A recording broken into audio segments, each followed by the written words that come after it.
berdarah biasanya terjadi pada anak-anak dan orang dewasa yang mengalami infeksi dengue kedua kalinya.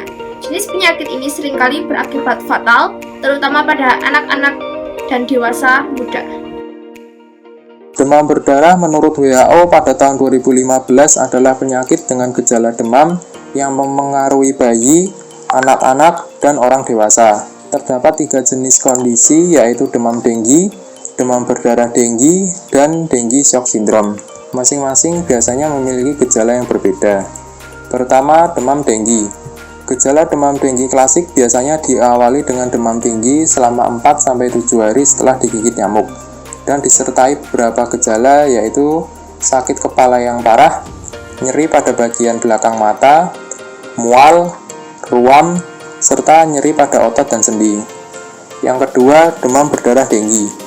Gejala dari demam berdarah denggi meliputi semua gejala dari demam denggi, kemudian ditambahkan gejala seperti muntah secara terus-menerus, sakit perut yang parah, dan sulit bernapas.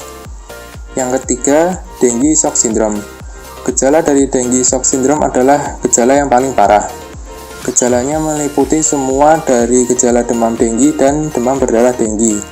Kemudian ditambahkan gejala seperti kebocoran di luar pembuluh darah dan terkena syok atau tekanan darah yang sangat rendah. Bahaya demam berdarah denggi. Pada kondisi demam berdarah yang ringan, penderita akan mengalami demam tinggi, ruam, serta nyeri pada otot dan sendi. Sedangkan pada kondisi demam berdarah yang parah atau juga dikenal sebagai denggi hemorrhagic fever, penderita akan mengalami penurunan tekanan darah yang drastis secara tiba-tiba dan bahkan bisa berujung kematian. Penanggulangan DBD.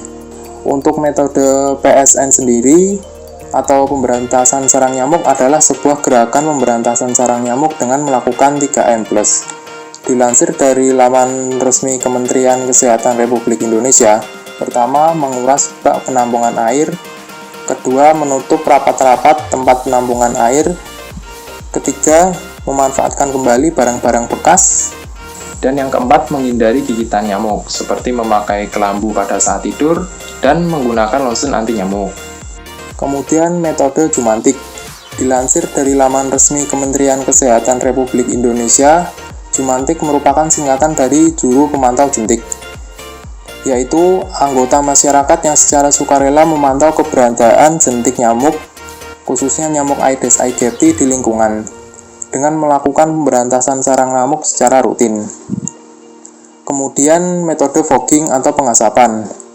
Fogging atau pengasapan adalah sebuah teknik yang dipakai untuk membunuh para serangga yang melibatkan pemakaian semprotan pestisida murni yang diarahkan oleh sebuah pompa udara.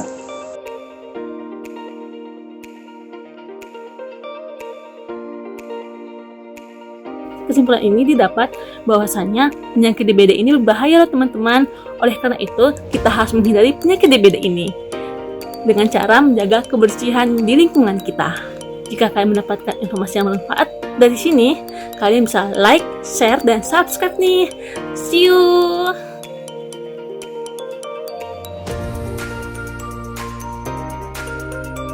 Kali ini saya sudah bersama dengan salah satu warga, yaitu Pak Yoyon. Nah, menurut Bapak, bagaimana reaksi akan video ini dan tanggapan tentang pemberantasan DBD? Ya, terima kasih. Assalamualaikum warahmatullahi wabarakatuh. Terima kasih, Mas. Jadi kami selaku warga itu melihat aktivitas mahasiswa ini senang, bangga. Kenapa? Karena memang kami membutuhkan, masyarakat ini membutuhkan sosialisasi, terutama terkait dengan lingkungan sosial, di mana lingkungan sosial di tempat kami ini ya perlu diingatkan bahwa DBD demam berdarah ini adalah penyakit menahun.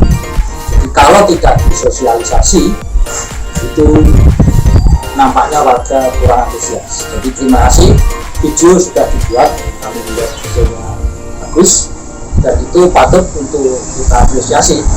Karena ke depan bahwa anak-anak ini, mahasiswa ini selaku generasi muda, kami berharap jadi pengetahuan itu tidak pengetahuan secara teoritis, tetapi kami melihat aksi di lapangan ini ya cukup baik lah, di mana kami merasa terus terang warga ini terbantukan dengan adanya sosialisasi dari para mahasiswa dari UI ini, itu mensosialisasi terkait dengan bahayanya penyakit demam berdarah.